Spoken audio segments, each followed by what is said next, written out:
We have Ashley and Madeline online. Okay, great.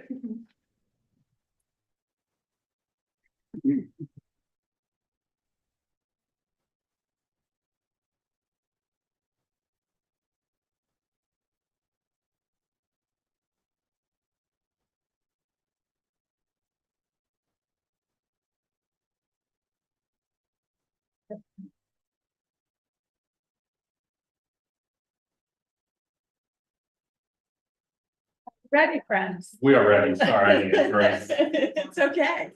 For $1.75, I think you have to. Is that a good deal? I don't even know. I think Sam says it's not, but I actually think it's a pretty good It's a deal. good deal compared to this. Bro, that's right. Oh, no, you can't have that. That's. And also, I really question your judgment that there was a fountain option available and you had it. Yeah, why'd you do that, Sam? That's what I was thinking too. Well, because fountain sodas are often messed up, they either put too much syrup in it, they don't put enough in You don't like that, you know, and you don't like you don't like the liquid life. No, they're gonna taste like. it. I don't know, I'm very into predictability. Understood. Okay. Back to thought into it, Sam.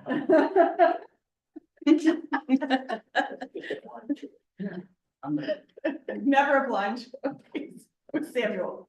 a man in a fleece line vest, I don't take any risks. All right, I think we will call this meeting of the Early Learning Advisory Committee to order just at 10 o'clock. Thank you all for being here, and I know we are joined by several members online as well. So we have a full agenda today, and I know I just want to make mention for folks who may be joining. I know we have been sluggish to post the full agenda online, and we are working through some transitions here and are very aware, and the team's been doing a great job of trying to bring everything up to compliance. So you can expect to see that going forward. A couple of things I'll just make mention once we look at the agenda. So we have to receive some updates from Family and Social Services Administration, Office of Early Childhood. So Adam's going to share an update on the Lee Castle financials, and then I believe we'll be joined by your colleague Sue McKinney to talk about family and subsidy supports. And then we will get legislative updates here late in the game before being joined by a couple of outside presenters for an update from Early Learning Indiana, my organization, around closing the gap, and then from Ivy Tech about some very interesting work that they're doing to transform the workforce. So a full agenda for us here today. I'll note too, we will just be receiving information today. We lack a quorum in the room based on the last minute scheduling change that one of our members had. And so no vote scheduled, but look forward to receiving information for the good of the order here. So with that, I'll get to the chair's report and just say really a couple of thank yous. First of all, I did want to thank Lisa Medler, who has stepped in and is really helping us get on track. And so thanks for all the support and assistance that Lisa is providing to us. I also wanted to thank our former colleague, Dr. Kelly Cervisi, for her contributions to this committee for the years that she participated in it. And we are very lucky that Dr. Cervisi has a new role at Ivy Tech, which brings her back here to present today. So it's almost like we didn't even have a chance to miss you yet, Kelly, but we're glad that you'll still be contributing to this work in such an important way. And we're looking forward to hearing the report and update from Ivy Tech. And then lastly, I just wanted to thank Renee Withers. I'm reliably told that her last day is coming up, and after a long history of service with the Office of Early Childhood, I know the committee members share in my gratitude for all that you've brought to this work. So thank you, Renee. So with that, I think we will proceed to our busy agenda, and I'll turn things over to you, Adam. Okay. Thank you, Maureen. Before I get into the financial side of things, a couple brief updates on some things that we talked about last meeting. First one, micro facilities project continues apace and is a priority of the office. We're fairly confident we're at least going to get 2 open by the end of the month. We are very hopeful there'll be 4. you know, we're doing everything we can. We've gotten a lot of tequila and our team have been great around getting this turned around on a tight time frame. We're doing all we can from our perspective, and there's been other parts of state government as well, including the state fire marshal has been extremely helpful in knocking down some roadblocks and get those up and running. Hopefully we'll have some celebratory news the next time we meet around this and be able to share a little bit more. The other thing is regulatory reform, which we are also continuing at pace as well. Hopefully in May sometime, Sam, I know you volunteered. Hopefully in May we'll have something this year, at least with you, part of the Elac structure here. Our target is, you know, we want to try to get something in the rule promulgation process by the end of the summer, if not sooner. We're really close. There's some things that probably we need to talk through about what sort of direction we want to go. And then from the next step after that is we are starting to look at statutory code reform as well. You know, it will all come down to timing and kind of how everything works, but we hope that we can get something in on that next session, right? So the sooner the better on that, when we can start making the argument for various people, but the first part of that is developing it. So, but know that that's on our radar as well as in all of this. And I think that's really smart. There are so many dependencies between the state statutes and the administrative code, and so bringing that together and sort of comprehensive reform makes good sense. well, and it seems like it, you know, from, you know, been here a couple of months, but it seems like that we haven't really taken a look at the statutory code side of things for a long time. And I think that, you know, a combination of the professionalization broadly of the childcare space, and also the seriousness of this committee, and then also more broadly, just the system itself, can lend to some pretty significant and hopefully positive regulatory reform on the statutory code side. Great. So then we'll get into so now, any questions or any comments from anyone around either one of those two things? Okay. My one follow-up is just, do I understand correctly too, that you are starting to think about how to move the passive quality work forward? Oh, So I'm this sorry, is yes. I Apologize. No, Yes, no, I no apology forgot the third thing that Elac has cared about in the past. And yes, QRIS is also on our list as well to start taking a look at and figuring out how we move forward on that. You know, from an office's perspective, you know, we viewed the well, at least my observation of the last couple of months is how far along we are, especially on the regulatory reform side, especially around the administrative code and all the work that's been done, both through this committee and then also internally with Elac. But that's the first thing. Yeah, sure. QRIS is completely on our radar as well as one of those things as well that we will start getting into here over the summer. So That yes, sounds thank great.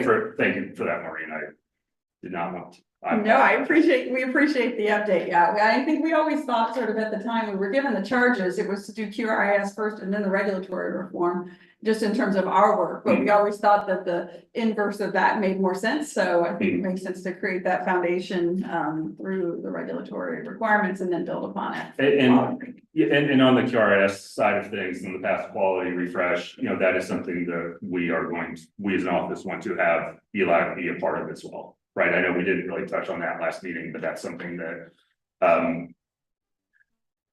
we are going to want that input from y'all as well to make sure that we're going in the direction we need to. That sounds great. Wonderful. Now I'll stop and. Okay, all right. So yes, brief financial update of Elac Castle. Just a couple. Some of this is going to be just review from last time because it's good to see it again. So this is a broad, you know, schematic about how Elac Castle is funded, right, and what we do, right.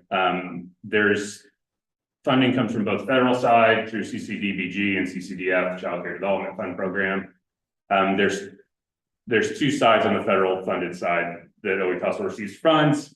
First one is Child Care and Development Fund. That's around $284 million in the last federal fiscal year. And then there's also funds that Elac Castle receives through the Temporary Assistance for Needy Families, or TANF. There's a transfer that the state of Indiana does. They max that transfer out. It's okay. It's around $62 million. Those are the two federal funded streams, right? The vast majority of funding for OE also comes from the federal side. Just note that, right, with the broad uncertainty with what's happening in Washington, there is a question on what those funds will look like during the the budget negotiation process at the federal level. We are assuming currently for this and all the other assumptions that are in this, that funding year over year will be flat, both for the TANF side and then also for the CCDF side. And then OE Coastal then also receives state funding through two line items in the budget. It's the early childhood learning line, which is around $40 million. That's been relatively flat over the last few years. And then also $27.4 million from the pre-K education line. All those things go into our office, and the vast majority of the money comes back out as CCDF vouchers and on my way vouchers. And now go on to the next one, Lisa. Then just to show this is the vast majority of our payments go out. The money that comes into OE Coastal goes back out as vouchers. 17% are contracts and grants. Those would be your CCR and Rs, various eligibility intake grants. And then also all the other things that we need to do as an office. That's what those funds are. Our salary and benefits for the office are 2%. So now moving on to the next. Here's a brief background, or not background, but update around vouchers and where we are currently. As a reminder, there's a wait list that was put in, as we all know, in December of 2024. As of the end of last month, current vouchers are 64,377. The wait list was 13,429. That's CCDF and on my way. 94% of the families that receive vouchers are employed, and 88% of them are single parents. Something that's come up every once in a while is looking at our vouchers, and then also the wait list by federal percentage of federal poverty level. Currently, 66% of vouchers are less than our families that earn less than 100% of federal poverty level. 17% are between 101 and 127%. 10% are 128 to 150 is 10%, and then 7% are above 151% of FPL. And those are going to, and that's the current mix, but we can also look at the mix from our wait list perspective as well, where we can see the vast majority of our wait lists is people that are less than 100% of the federal poverty level. Any questions or comments around any of those? Okay. Go on to the next one. The only question I No, go ahead. had is just, go ahead, Sam, of course. No, you're the chair. And yet I've been monopolizing. I'm trying to remember the high water mark at 64,000 now. High water mark was around 69,500 or so in November of 24. So are you seeing sort of normal levels of attrition, or does the existence of a wait list has that in any way? We are seeing slightly higher rates of Retention. of retention, yes, or reauthorization. Okay. Percentage is the way we think of it. It's slowly increasing. Historically, it was around 66%. That would be, so when a family comes up for reauthorization after 53 weeks, what percentage of those families reauthorize and are eligible to enter another year? Historically, that percentage is around mid-60s or so. It's starting to creep up a little bit. I think currently for last month it was around 72. Okay. And we do, and frankly, we expect that to continue to increase as well, that reauthorization percentage. Yeah, I don't think we necessarily think about how these things work together, but that's really helpful data to have for sure. Yeah. I don't want to necessarily get ahead of the agenda. I know we're going to talk a little bit about legislative updates, but I do just want to highlight for people, 2 years ago in the budget, we moved from 127% to 150% of federal poverty. Last year, we added the child care worker thing that takes you up to 85% of state median income. And even with those two changes, the shift in the sort of percentage shift in terms of folks that are being served by the programs that are above 127% is still extraordinarily small relative to what we know, sort of like the demand is across the state. And this isn't like a dig at anybody. This is just a sort of note that the programs continue to serve the neediest folks, the neediest kids, the neediest families in our state, regardless of where we sort of set that threshold. The money is going to the neediest folks, and that's also represented by the wait list, right? Yeah, excellent point, Sam. And I think, truly hitting the target of the working poor, given the 94%. So. Yep. Yeah, appreciate that. You're calling attention to that as well. Yeah, no, yes, I think you're spot on, right? And we can see, we know that, right, through the growth in vouchers, right, currently, but we can also see that through the analysis on our wait list as well, that whatever happens here going forward, we do know the demand is there for vouchers, right, for childcare vouchers, right? For both of them, and that's both CCDF vouchers and also for On My Way vouchers. Okay, on to the next one, Lisa. So a couple other things I wanted to make sure we shared is something that we've been doing, right, is right, trying to get our hands around and our heads around what happens with various scenarios around funding for early CASEL at the state level, right, to see, how are we going to tackle it as best we can, right, as an office, right? There's going to be a suite of not probably the best choices we're gonna have to make going forward, right? The beginning of this is taking a look historically over the last few years, like what has happened, right? Vouchers have gone up. We all understand the demand side of this fairly well, right? The graph keeps the step going up to November of 24 and now starting to decrease down with funding constraints. We want to take a little bit of a look at the supply side of childcare as well and see the connection between growth in vouchers and then also the growth in childcare supply more broadly.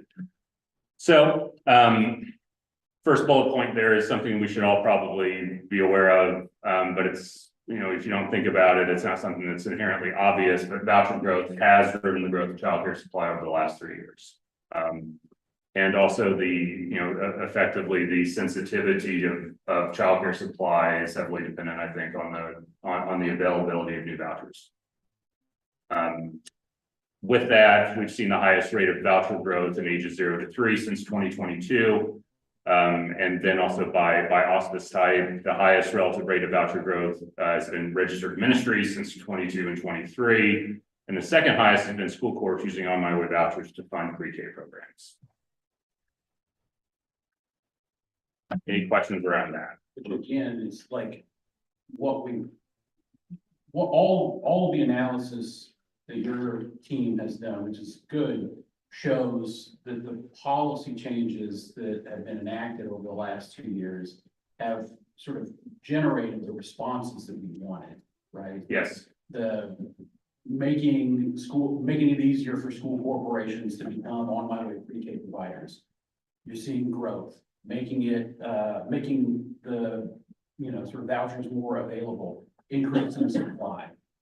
These are the arguments that we have been making, and we're seeing it borne out in the data now, which is great. We just need to be able to make sure that our policymaker friends across the courtyard here are internalizing that this sector is one that is sensitive to the sort of policy enactments. And so when we go to them next year with, sort of statutory response and regulatory response proposals, they should be able to see, like, when you've listened to the sort of office and you've listened to the field, you have seen the policy outcomes that you wanted.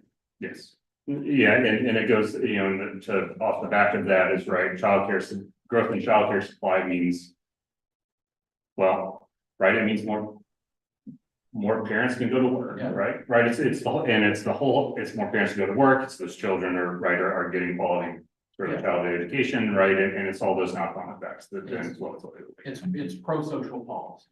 That's ultimately what we're getting out of it. Higher economic activity, better outcomes for families and kids. And ultimately, also not, it's not no small thing, better outcomes for the providers too, more stability, ability to hire, all of those. Yes, yes. I will add to that same, pardon me, better outcomes for students. Yeah. When they get to school age as well, that they've been through quality pre-K and childcare. No, and I hope that for all of these sorts of things, I hope one of the goals for our office going forward is help being able to support. Right, from a data analysis perspective, hopefully we can start supporting some of these things in a slightly more robust way than maybe we have in the past. So on to budgets, right? I mentioned, actually brought this up last month. There's two budget scenarios out here for OETASL at a state level. First one is the governor's budget request of additional 358 million over the biennium over baseline funding. So that's baseline funding is the 2025 state fiscal year levels for early childhood learning and then pre-K education lines in the state budget. This maintains total vouchers at approximately current levels, or so that would be your that total level around 65,000 or so, maybe a little bit more, a little bit less. We'll go on to the next one. The next one is the one that has both now been in the House and Senate budget proposals, which is an additional $155 million over the biennium over baseline funding. And that's over state fiscal year 25 levels. What this does is effectively it holds harmless existing families, existing voucher holders to effectively be able to be reauthorized until they voluntarily leave both CCDF or on my way. However, that does affect future policy, right? And what that funding does not do, it does not make available any funding for new vouchers, right? Until attrition happens on the CCDF side, or over time reauthorizations, right through reauthorization process, where vouchers go to effectively a level of 48,000 from the level of 65,000 currently. It continues to be determined when new voucher enrollments will begin. On my way voucher side, we estimate with this budget proposal, 3,400 total vouchers for state fiscal years, both 26 and 27. That's less than, the historical high, I believe, was 2 years ago, was around 7,500. And then also, the projected reimbursement rate for those vouchers will be around $6,800 a voucher. Those are estimates, and that's also less than what we've been reimbursing for on the CCDF side, or excuse me, on my way side, on my way pre-K voucher side in the past 2 years as well.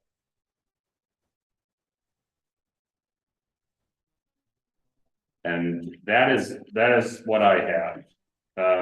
At the end of the day, the determinant of what policy for the office will look like is solely and completely dependent on the outcome of the budget negotiations here this week. As after that is set, we will hopefully, once we know where we're going, we will get into the much more granular perspective from a policy perspective to say, how do we want to maximize the funds that we have available, and what sort of policy goals do we want to make out of this? Well, we really appreciate your transparency just around the current state of the wait list and, helping to keep us up to date. This is a big week in Indiana for a lot of reasons, and certainly childcare is one. So thank you for that. Other questions for Adam? If not, I'll invite Sue up to continue our discussion. You want to start with just a brief intro, and then I think we've all met you, but for folks who might be joining online. Good morning, I'm Sue McCann. I'm Deputy Director with the Office of Early Childhood and Out of School Learning. And I'm going to talk a little bit, build off of what Adam set up to focus on some CCDF program updates, right? And so the first one is, and along with what Sam was talking about, is we switched to pay by enrollment last year to help build additional supply for CCDF families. And the primary motivation was to reduce the administrative burden of the swipe cards and the POS machines. Providers now submit their absences in a portal bi-weekly. And to show just how much growth, we now have about 4,000 providers that have registered for that portal. So, certainly the team, great deal of work to get us to this point, but really a pretty smooth overall rollout for us. So something that we're both proud of, but also excited for. Great. Next, Lisa. But of course, anytime you start something new, then you gotta go back and see how you're doing. And so we started this year by asking for some assistance from FSSA auditors to randomly select some providers and to audit their attendance. And our providers who are participating with us have to keep a backup method of attendance. So we have the attendance that they enter in the system and then their backup method. And our audit very simply involves checking the two. We found some providers that need some additional TA.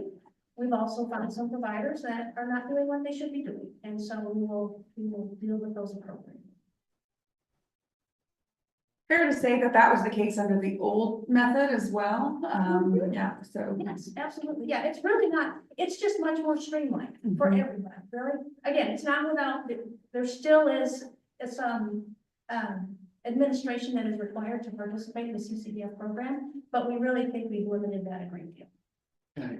Oh, go ahead. No, Were you gonna- I'll go back to that. Okay, can I ask, yeah, I assume you're gonna collect some sort of measure of like family and provider satisfaction with the process, right? That's probably too early to get a sense of like what the feedback has been. Yeah. And it primarily right now it's anecdotally, but when we see longstanding providers that previously didn't accept CCDF and tell us now they're willing and able to do it, right? Like that's exactly what we want to hear.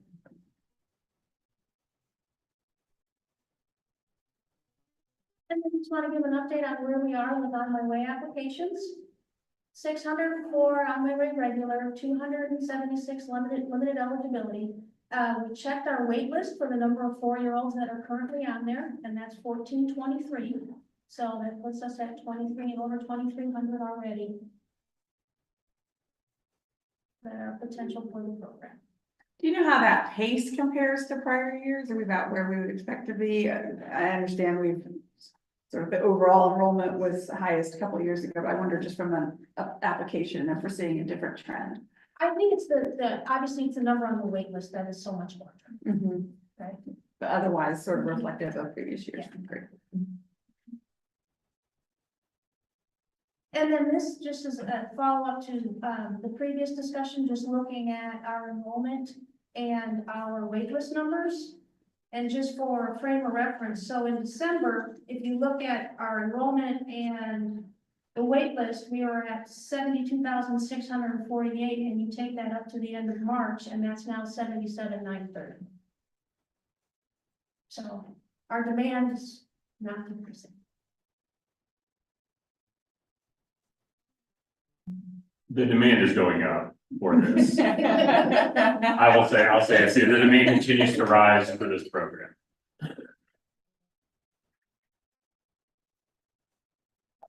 After my snarky comments when in private, I guess. I mean, the It seems like you second thought. I did. It's just funny to me, right? Like the conversations that we had, every budget conversation at the state level is an important conversation. There's merit for virtually all proposals that originate from our friends in the legislature and elsewhere. But this is a pretty telling thing that even though we are not a particularly generous state from the perspective of eligibility and those sorts of things for these kinds of programs, the need is not diminishing by any means at all. I think Adam would chime in, the need is growing. That's right. Yes, the need is growing.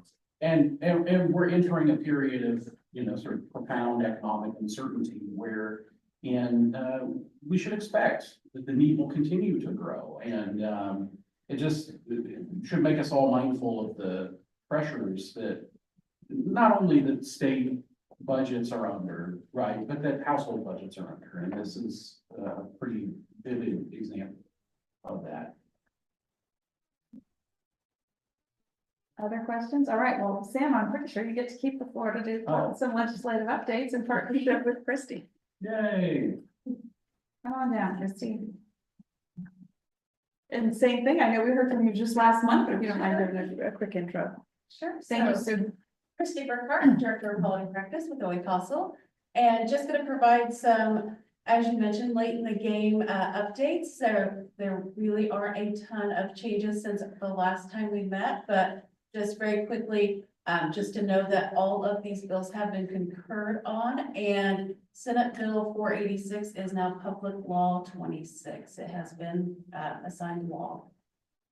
Outside of that, I don't believe there are any changes from last There, meeting, was there? well, yeah, so on 463, we did get an amendment, on second reading in the House to change the child care ratio. Oh, that's correct. Right, so instead of being the least restrictive, it is now an average of our surrounding states, which it just so happens Indiana generally is. I would just like to offer a bit of thanks on my own behalf for no other, for no one else, to the many women in the General Assembly and House Representatives really that pushed this issue, kept it alive and talking about it. Representative Lori Goss Reeves and Representative Elizabeth Rowe and Representative Peggy Mayfield and Representative Vanessa Summers, who really raised a lot of important questions and meaningful conversation about this, and were champions of getting that amendment. So, and then obviously, getting it concurred was great, and I'll vote off. Sorry for the editorial. No, you're perfectly fine. And I think actually that one, might have passed while we were in the last. Yes. Meeting, yes, yeah. All right, and if you can, go ahead, Lisa. And then on House, of course, we talked about budget, and, that will be one of the last things that's decided on. 1102, however, has been signed. 1248 has been concurred on, and 1253 is set to be heard, I believe, today.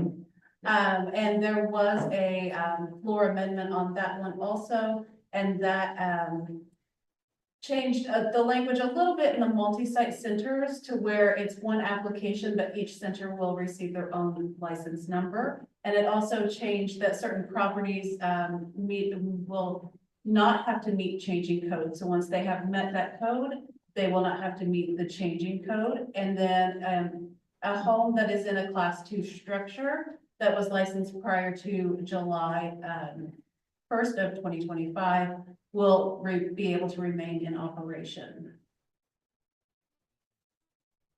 I'll just say, I think some of the complexity and nuances of the language that was adopted this year is further evidence in my mind that the work that you're thinking through around how to take a more holistic approach to modernizing both the statutory framework as well as the regulatory framework makes all the sense in the world. It's very hard for us to have a cohesive set of standards that make sense together. And so starting with, a bit of a clean sheet exercise, I think is very advised. Great. Had one other thing. Yeah, Look, and Sherry, you brought this up last week in an email, but wanted to touch base on it. As these bills become public law, we will have, right, guidance on all of them, right, on how we will be implementing them over the summer. Great. Thank you. Appreciate those updates. All right, with that, I think, Mandy, you are up.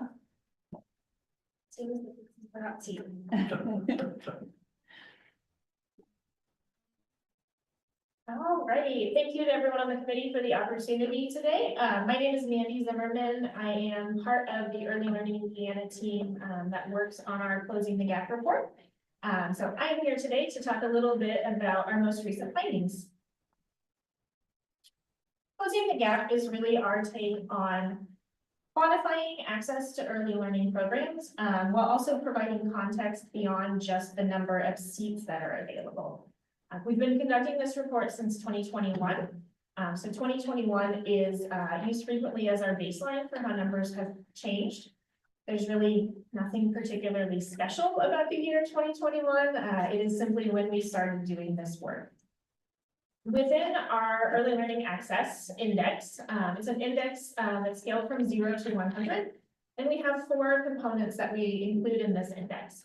The first being capacity, which is probably the easiest one to understand, really looking at the number of seats available in comparison to the number of children that likely need care. Alongside capacity, we look at quality. Currently, we measure quality based on programs' participation in the Paths to Quality program, with those participating at levels 3 and 4 being considered high-quality programs. We also look at affordability. There's a few factors involved in affordability. We look at the cost of care in comparison to median family incomes. And we also look at the prevalence and availability of subsidized care. So care provided through the vouchers we've been talking about this morning. And then the last component we include is choice, which is really looking at how able families are to make decisions based on their own preferences. If they prefer to enroll their children as infants and toddlers, is care for that age group available? Is there care available for non-traditional hours? Are there different types of care available so that the family prefers family childcare or a childcare center-based program? Are they able to make those decisions? Do they have those options available? Here's where we are, current state. There are a little under 500,000 children under age 6 in Indiana. We know that based on parental labor force participation, there's likely a somewhat smaller number of children who need care regularly. Our current capacity can serve 62.3% of those children who likely need care. That's up from 55.8% in 2021. So a good measurable increase in capacity over the last 4 years. We also look at the average annual cost of high quality care, which is up over $12,000 a year, fairly comparable to a year of in-state tuition at an Indiana college. I will note that the impact of that $12,000 number looks different to families based on where they are in the state and what the median income is there. And we'll get into that a little bit further in a later slide. And fair to say that there are some counties and some age groups for whom that number is much higher, is that right? Absolutely, yes. And that number also represents care from one infant. There are lots of families who have more than one child. There are lots of families who are actually paying more than that when you count in the number of children that they have.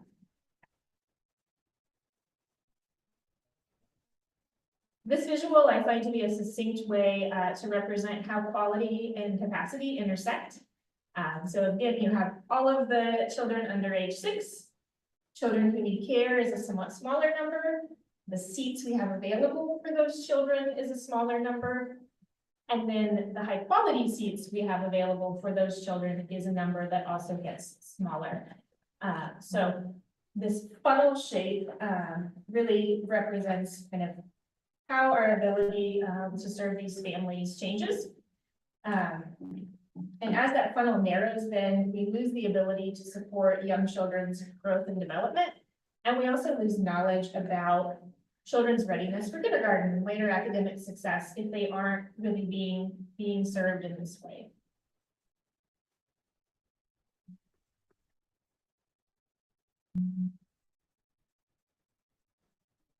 At the statewide level, as we mentioned, affordability, care for one child represents just over 11% of median family income. As I mentioned, that median family income varies fairly drastically at the county and census tract levels. So here I've pulled the lowest ratios and the highest ratios. You can see lowest is at 5.3% of median family income, and highest we've got at almost 15% in Madison County. So fairly wide variation there. The other thing I would point out there is for the counties that are perhaps doing a better job controlling costs, doesn't necessarily mean that they also have good capacity, a good proportion of high quality. This is simply looking at how affordable care is in each of these particular counties. Can I just jump in real quick? Of course. Just also note that like affordability has two sides, right? So it is a cost, control cost, but it is also an income issue, right? And so when you look at some of these counties on both sides of this, right? Like it's also an indicator that in some of these places, there is not, like, these are not high income places in many cases. I point this out, Madison County is like where my family still lives, where I'm from. And this is a persistent problem, right? Like wages are sticky, perhaps more so stickier in this case are the childcare costs because they're so tied up in incomes too, so. Yes, exactly, because it's a ratio of looking at both family income and tuition costs. You can change that ratio by changing one or the other, right? You can control those tuition costs and keep the ratio low. Yeah. Or you could also increase median income at that area, which would then decrease the ratio. So definitely two factors moving alongside each other, sometimes in sync, sometimes not, depending on the county.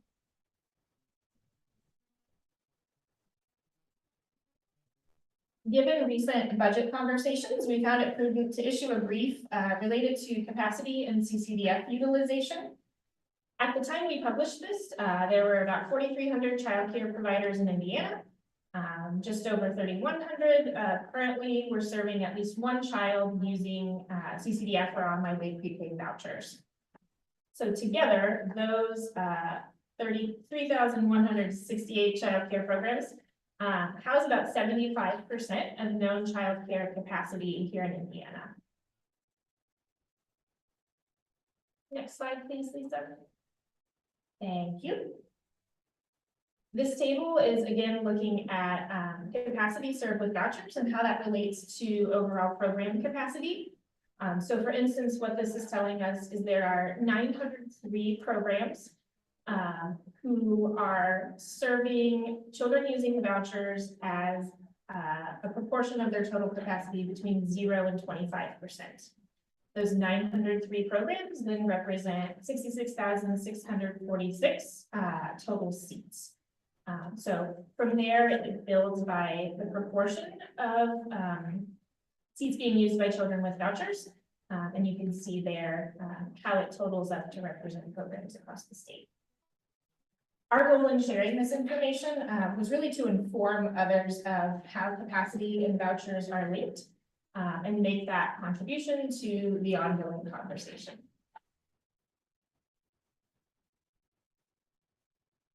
That's what I have prepared for you all today. I'll put in a quick plug. If you're further interested in the Closing the Gap report, you can find it on the Early Learning Indiana website.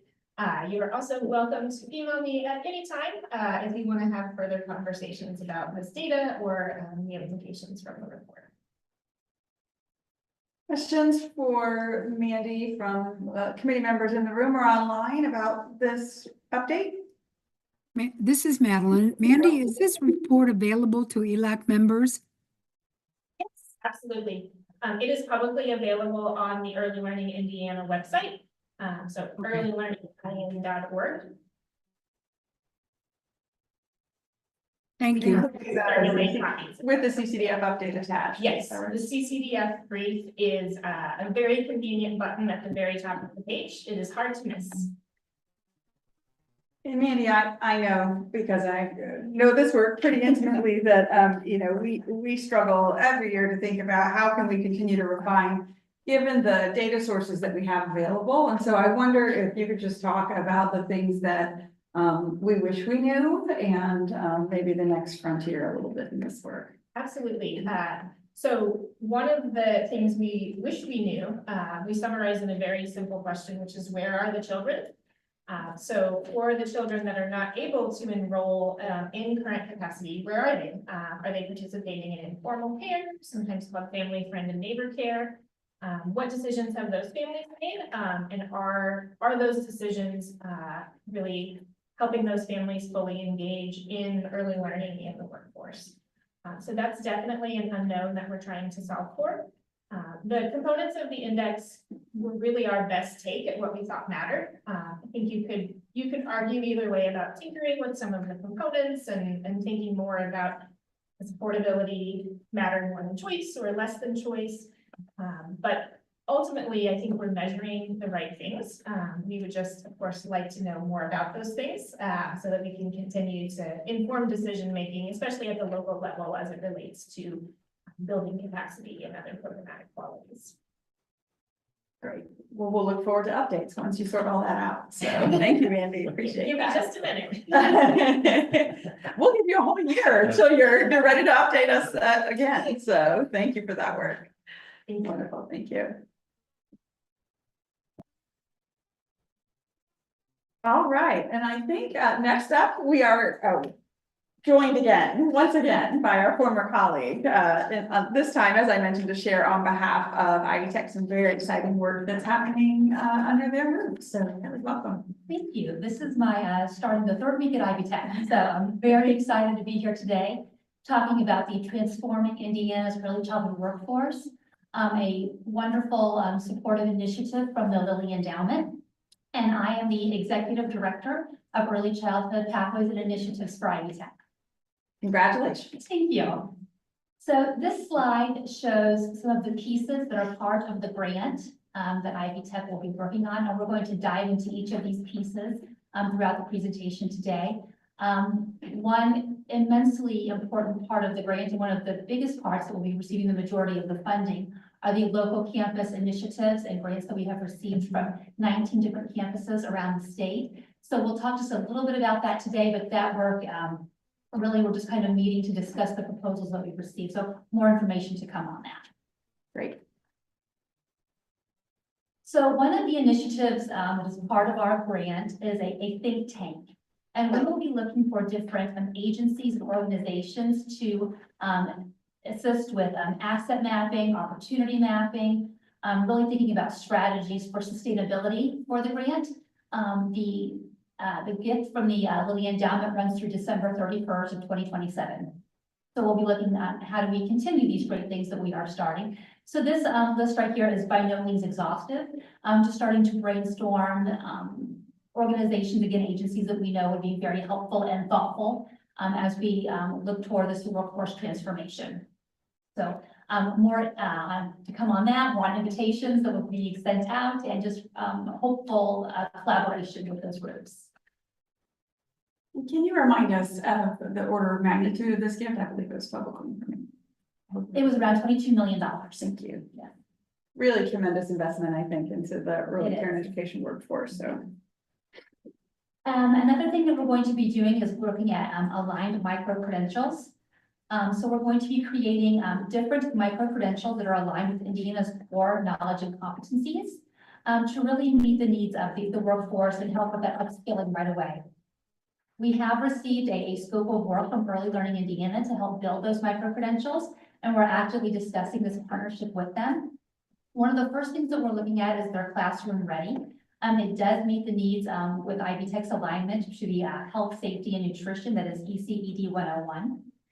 And one thing that we're also looking at, thinking about how do we support those high school teachers that are also working on those CTE courses, and how can we create maybe some of the curriculum pieces in classroom ready and make it available to those CTE teachers as well. So again, starting on that, the health and safety piece right now, but obviously looking towards those 6 other components that are really important in the core knowledge and competencies, but also, what does literacy look like? How can we help build maybe a micro-credential with that, business?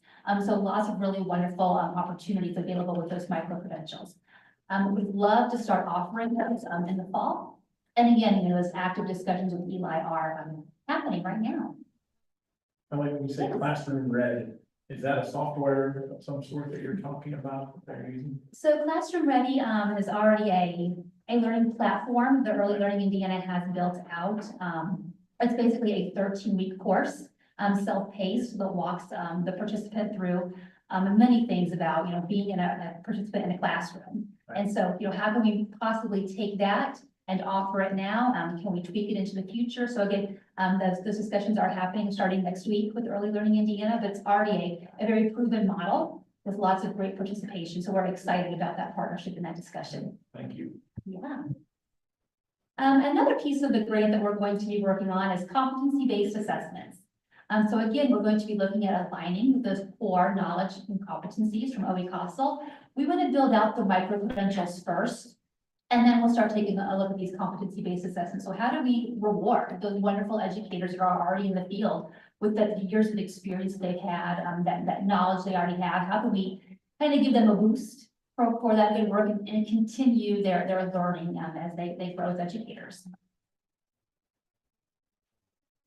So the next way. If I could just interject there, I do want to take the committee back, just a handful of months as we were considering the regulatory reform, and you all recall that after much debate, where we settled was a recommendation around high school diploma plus some evidence of competency. And so I think this work that Ivy Tech has underway will feed really nicely into those recommendations that we've made. And we knew that those couldn't move forward until we had some of these things existing in the environment. So I really appreciate how Ivy Tech is working to bring them to life. Sorry, go right ahead. That's great. So the next part of the grant is obviously something that has been near and dear to my heart for the last year. Ivy Tech is going to be looking at adult-based early childhood apprenticeships, which is different than what the IDOE is offering. And I'm very pleased to share that Ivy Tech's adult-based early childhood apprenticeship was approved 2 weeks ago. So it is now federally registered with the U.S. Department of Labor. It is available to individuals currently employed at early care and education centers who have a desire to advance their skills and earn relevant certifications that will progress them towards a long-term career. Apprentices who enroll in the Ivy Tech sponsored program will earn 4 credentials: the Classroom Support Specialist micro-credential, the Child Development Associates, or the CDA, the Ivy Tech Community College Certificate in Early Childhood Education, and a Journey Person Certificate from the U.S. Department of Labor. The apprentices will complete 6 classes at Ivy Tech over the course of a year, while also requiring 2,000 hours of on-the-job training. As they progress through the program, the apprentices will also receive 3 wage increases. And apprentices who choose to advance further in their knowledge and skills may continue taking classes at Ivy Tech, earning both the technical certificate and associate's degree in early childhood education. And then the classes can be articulated towards a 4-year university partner for the completion of a bachelor's degree. So work is already underway in Evansville. They are very excited down there. And they have partnered with Harvard Community Center, the first employer partner to align with the apprenticeship program. Harvard has a staff of 8 who will begin taking classes this summer. And the Ivy Tech Evansville campus is offering the classes on site at Harvard to accommodate staffing needs related to transportation, childcare, and schedules. So yeah, really excited that this kicked off a couple of weeks ago. And we are also looking at partnerships, obviously with the IDOE. How do we take those high school apprentices and encourage them to continue their education and their training, and what does that articulation look like in with Ivy Tech? And for those that are already participating in the IDOE apprenticeship, they are already, the majority of them, earning credits with Ivy Tech. So it's a very seamless transition for them to continue in that process. And we've also had some really nice conversations with Indiana AEYC. They're also interested in supporting the adult apprenticeship market, I guess, for lack of a better word, the non-formal CDA. So in just talking with Hanan and with her group, there's a really strong work there that we can continue with them. We know there's enough work to go around, and so we are happy to be able to partner with both the IDOE and Indiana AEYC for sure on making apprenticeship continue to grow around the state. And you may not have a 2-week current number, but do you remember just roughly the number of high school apprentices at this point? Well, 2 weeks ago, there were 65 apprentices that were currently enrolled in IDOE's program, and looking at approximately 200 starting in August of 25. That's great. Wonderful, thank you. Yes. Recognizing that might not be totally current. Thanks, Lisa. Next slide, please. So another initiative that we are looking into is the Kids on Campus. So we have a scope of work from the Association of American College Trustees and the National Head Start, and we are actually discussing this partnership. And we are preparing to post a position that would be supported by the grants to help with this work. So what Kids on Campus is, it's a thorough analysis of the viability for co-locating and transitioning Head Start locations onto existing campuses and Ivy Tech locations. So the National Head Start Association would help us. We're also actively talking with the Indiana Head Start Association, as well as the State Collaboration Office. It's really important, obviously, to keep them in that discussion. The individual that we would hire would travel to the different Ivy Tech locations around the state, take a look at the different structures, facilities on campus, talk to the different communities, and see if having a Head Start location on campus, again, is viable, if it's feasible, and if it's obviously beneficial to both the Ivy Tech students and to the community as well. So this really, it's kind of growing. I've got a meeting with the Indiana Head Start folks in the next couple of weeks to continue this discussion, but this has shown great promise and success in Texas, and we are looking forward to seeing what it can do here in Indiana.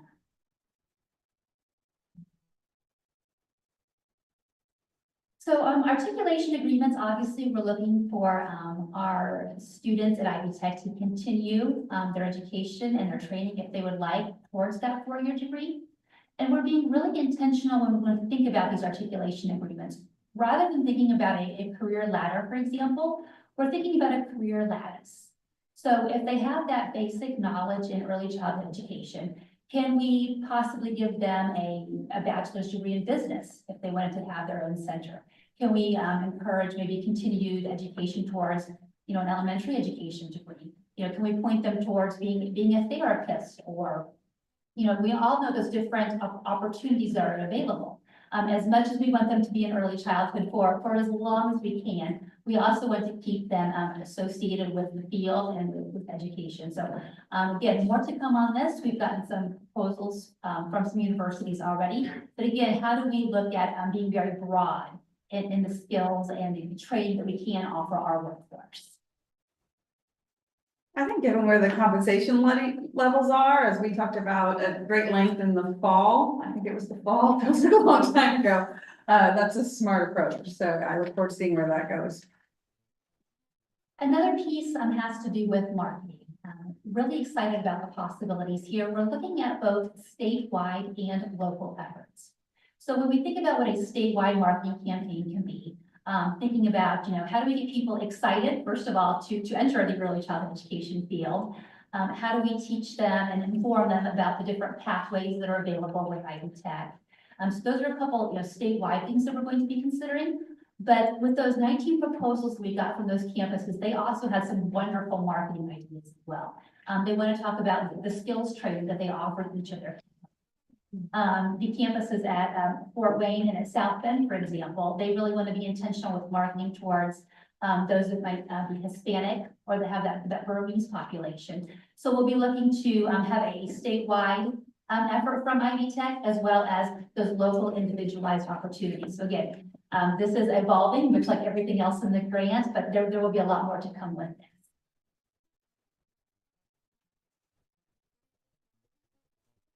So these can go ahead and skip to the next one. So we had 4 outcomes that were outlined in our proposal to the Lilly Endowment. The first is increasing enrollment in early childhood programs. And these are just some projections we would like to have for the first 3 years, as well as our baseline enrollment. So obviously, we're going to be focusing on those micro-credentials in the short term right now. We also had some campuses talk about some different certificates that we might be able to think about and develop, such as working with children with exceptional needs, working with infant toddlers. So I think there's lots of opportunity here to increase enrollment in our program, and the marketing campaign will obviously be a big part of that. And Lisa, if you go on to the next one, once we have them in there, how do we keep them, and how do we get them to complete their programs? So a lot of the campuses talked about wraparound support services to help them get through to graduation. Again, those micro-credentials, so they're building up the certificates that they have. And even, the skills training. So again, the baseline that we have, and then our completed projection through the 3 years of the grant available. The next has to do with improving partnerships and partnership initiatives to drive the enhanced outcomes in our floodplain. So I think the think tank is obviously a big part of this. But in all of those different proposals that we got from the campuses, we asked them to think about what community partners are out there. And they did a wonderful job bringing in different organizations, agencies, families to be very thoughtful about those partners that they could have within their local area. So again, we'll be thinking about those articulation agreements, the think tanks, and the different pockets statewide where we can bring in those different local partners with that. And then the final outcome just has to do with the marketing. Really, once they visit the Ivy Tech website, do they request information? Do they fill out the application? If they fill out the application, do they actually enroll? And then do they stay through to the completion of the degree? So those are some of the things that we'll be looking at in that fourth outcome. And then the final slide, we got the 19 proposals from the campuses about a week and a half ago. And so we're starting to go through them today to think about how these funds can be really thoughtfully distributed. And I am just amazed and proud of the intentionality of their applications, how they really took those 4 outcomes. They would take their campus objectives, their program objectives, and really how could they make the most of this gift that we've been given. So these are just some examples of what we've seen from the campuses so far. A lot of them want to build model classrooms. They want to really have structured mentorship, and how can they train those educators where their students are going into work. They want to offer some really sound professional development. Again, science of reading was at the top of almost every list. Leadership was on there, mentor training, and then offer quality resources. They want to have resources available for the students to use that they might see once they go out into the field and really teach them how to use that. One even talked about possibly like a lending library. So model classrooms, again, huge on the list. And that also helps many, many campuses if they don't have centers within their area that are PTQ 3 or 4. So they're thinking about how can they build that up within their region. Obviously, the registered apprenticeship was high on a lot of the lists as well. Many campuses not only wanted to build out that adult-based apprenticeship, but they also wanted to support the youth apprenticeship. They wanted to be able to support those teachers within those CTE programs. They wanted to think about the wages that the apprentices get that is sometimes, a barrier to those high schools. And there were some really cool ideas about even targeting kids, as young as 8th grade. How do we get them into safe sitter classes? How do we teach them what it means to be an educator? So really thinking outside the box on how we start recruiting with the field. Again, the micro credentials and the skills training, again, science of reading, leadership, classroom management, trauma-informed care made a lot of the list. So we'll be thinking about, not only the ones that align to the core knowledge and competencies, but what else is needed in those different regions around the state. I gotta tell you, Adam, I was super excited to see subpool listed on some of these applications. So we know the Monroe County Smart Start kind of had a pilot program with subpools within their area. And there are some campuses that identified that initiative as ways to help not only kind of like the day-to-day, but also to help their educators earn the CDA. So really, I'm really excited again to see Monroe's work kind of filtering out to other campuses. And some other really innovative ideas. Again, they were also so thoughtful in what they did. One campus is proposing a nap time CDA, so that educators can work on those classes while the children are taking their naps. And another thing that I loved was an onboarding. Just be advised that sometimes they don't. Another thing that I loved was this onboarding hub and like mobile onboarding. So one campus said that having to get, the first day, the TB test, and that was kind of a barrier to some people that were interested in entering the field. So having basically a mobile van or mobile service go around and being able to offer that. And another campus mentioned an onboarding hub where these new programs could come and kind of get information about what it takes to be a center and how do we help with the paperwork and things like that. So again, a lot of great things that came from those proposals. We're actually meeting to start discussing them at 12:30 today.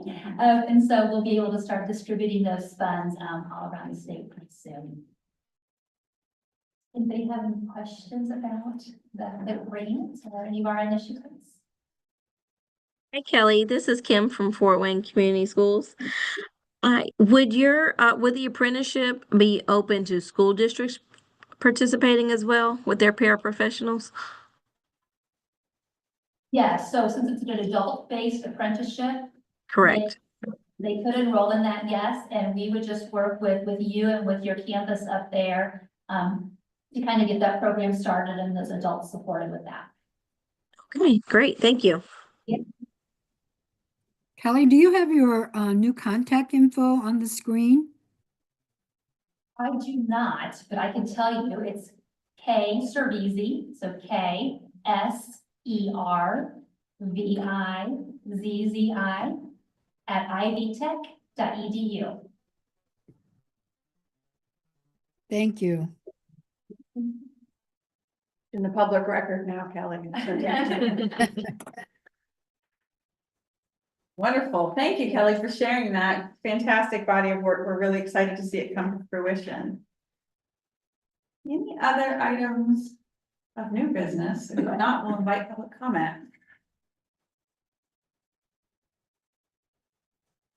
Seeing none, we will take a motion for adjournment. So moved. Second. We have a motion, we have a second. All in favor in the room? Aye. Aye. And I think online we have Madeline. Did I hear your eye? Aye. And Kimberly? Okay. Thanks, Kim. And Ashley? Aye. Anyone else online? I think that was it for today. Okay, wonderful. Thank you all so much. Good to be with you. And I know Lisa chatted with me just before the meeting about getting some planning time together so we can map out the rest of the year. So we'll get those calendars updated just as soon as we are able. Yeah, thanks for everyone for the last couple meetings. I know it's been, the cadence has been a little different, but thank you everyone for being very flexible around here over the first couple months here. Wonderful. Take care.